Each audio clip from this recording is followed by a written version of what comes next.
ធនាគារកណ្ដាលអាមេរិករក្សាអត្រាការប្រាក់នៅកម្រិតខ្ពស់ដដែល 3.50% ដល់ 3.75%នៅក្នុងសន្និសីទសារព័ត៌មានរបស់គណៈកម្មការទីផ្សារសេរីសហព័ន្ធ FOMC កាលពីយប់មិញលោក Jerome Powell ប្រធានធនាគារកណ្ដាលអាមេរិកបានប្រកាសថាគណៈកម្មាធិការបានបោះឆ្នោតក្នុងសម្លេង11ទល់នឹង1ដើម្បីរក្សាអត្រាការប្រាក់ឲ្យនៅដដែលក្នុងចន្លោះពី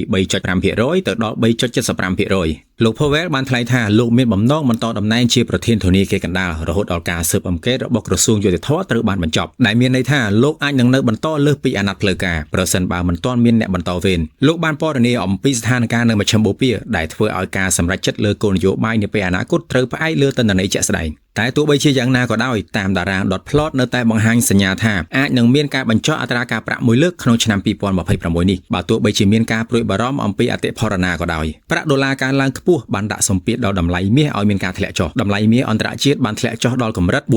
$4,747 ក្នុងមួយអោនឬ $5,719 ក្នុងមួយដំឡឹងគិតត្រឹមម៉ោង 1:50 នាទីរសៀលថ្ងៃប្រហ័សនេះ